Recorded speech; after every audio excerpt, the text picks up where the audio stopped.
اسلامیہ ہیں، جتنے مسلمان ہیں سب اس بات کے قائل ہیں کہ حکومت اسلامیہ قائم ہوگی، امام مہدی قائم کریں گے۔ بس فرق اتنا ہے کہ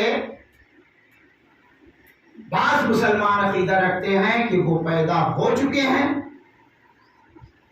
غیبت میں ہیں، وہ ظہور فرمائیں گے، اور دوسرا طبقہ مسلمانوں میں یہ نظریہ رکھتا ہے کہ وہ ابھی پیدا نہیں ہوئے ہیں، پیدا ہوں گے۔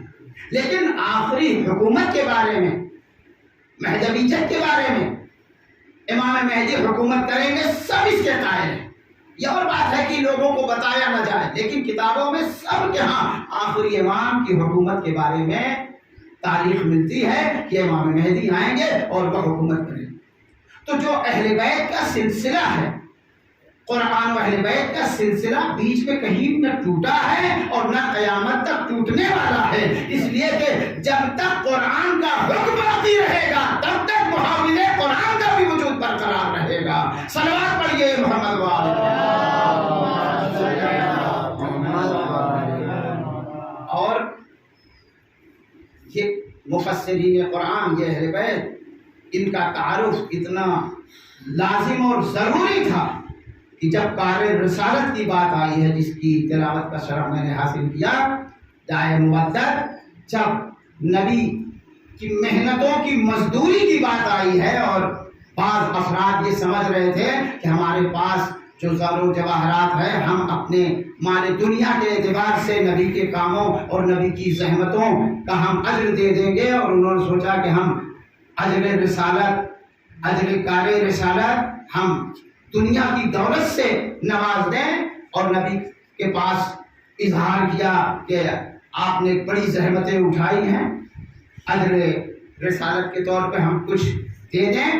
تو خدا کی طرف سے قرآن میں آیت آ گئی، خدا کی طرف سے حکم آ گیا کہ تم مال دنیا سے کار رسالت کی اجرت نہیں دے سکتے ہو۔ اے میرے حبیب، ان لوگوں سے کہہ دیں لا اسألکم علیہ اجرا الا المودۃ فی القربى، اگر تم اجر رسالت دینا چاہتے ہو تو میں اجر رسالت کے بارے میں کوئی سوال نہیں کرتا ہوں۔ ہاں، اجر رسالت اگر تم دینا چاہتے ہو تو سوائے محبت اہل بیت کے کچھ بھی نہیں۔ اگر دینا چاہتے ہو تو اجر رسالت کیا ہے؟ مودۃ قربیٰ ہے، جو ہمارے قرابت دار ہیں ان سے تم محبت اختیار کرو، یہی اجر رسالت۔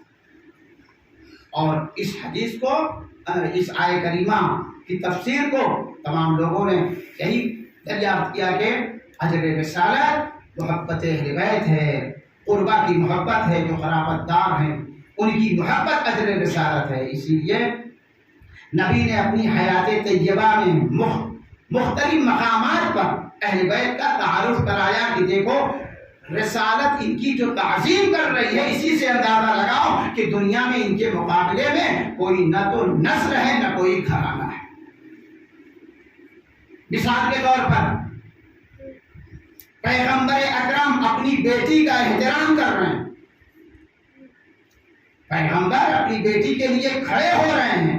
سردار انبیاء جس کا احترام کرے تو امت کو بدرجہ اولا اس کا احترام کرنا لازم ہے، اس لیے کہ جب سردار انبیاء احترام کر رہا ہے تو پھر ہم لوگوں کی مثال کیا ہے؟ ہم لوگ بھی جناب معصوم کونین کا احترام کریں۔ تو اس سے پتہ چلتا ہے کہ بیٹی کتنی باعظمت بیٹی ہے، عام بیٹیوں کی طرح نہیں ہے۔ اسی لیے جب غدیر کے بعد، غدیر سے پہلے 9 ہجری میں میدان مباہلہ میں جو افراد آئے، اس میں محدود نہیں کیا ہے کہ صرف آپ اپنی بیٹی کو لے آئیے، نساءنا و نساءکم کی لفظ ہے کہ اپنی عورتوں کو لے آؤ، ہم اپنی عورتوں کو لے آتے ہیں۔ لیکن پیغمبر صرف اپنی بیٹی کو لے کے گئے، بتانا چاہتے ہیں کہ بیٹیاں تو بہت ہیں عرب میں، مگر جو فاطمہ زہرا کی عظمت ہے وہ کسی کی عظمت نہیں۔ مردوں میں صرف مولا کائنات کو لے کے گئے۔ پیغمبر بتانا چاہتے ہیں کہ عرب کی سرزمین پر مردوں کی تعداد تو بہت ہے، مگر مردوں میں جو فضیلت علی ابن ابی طالب کی ہے وہ کسی کی نہیں ہے۔ اس لیے مردوں میں کسی اور کو نہیں لے گئے، ورنہ انفسنا و انفسکم کی بات تھی۔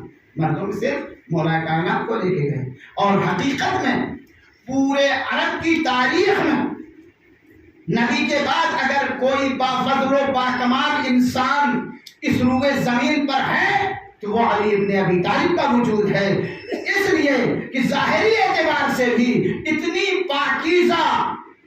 پاکیزہ شخصیت دنیا میں گزری ہی نہیں ہے کہ جس کی ولادت ہو تو خانہ کعبہ میں ہو، شہادت ہو تو مسجد کوفہ میں ہو. اتنی نبی کے بعد اتنا بافضل و باکمال کوئی گزرا ہی نہیں. اور امام حسن اور امام حسین یہ وہ باعظمت افراد ہیں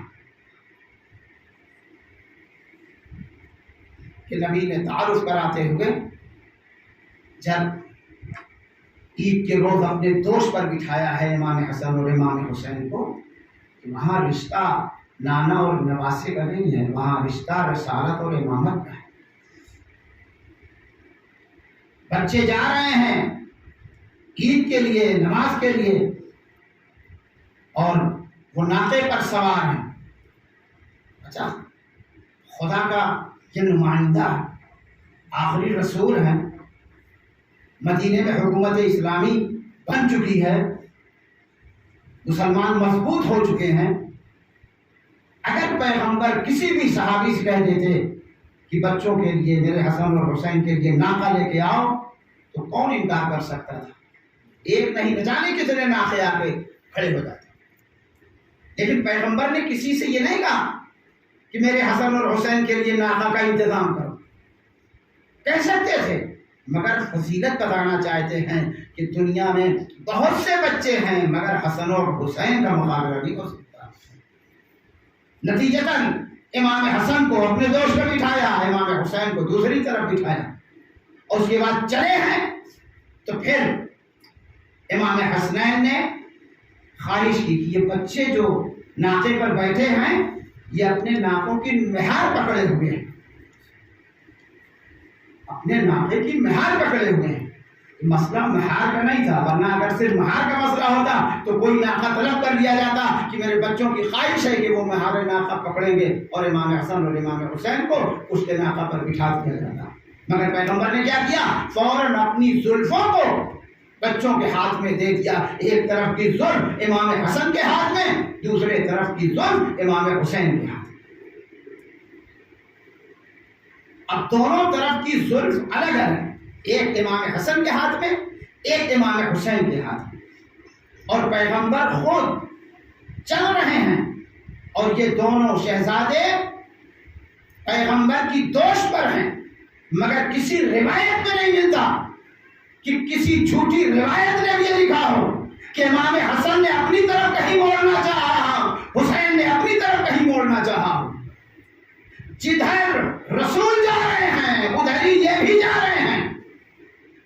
بتانا چاہتے ہیں کہ جو نیت رسالت کی ہے وہی نیت امامت کی ہے، اور جو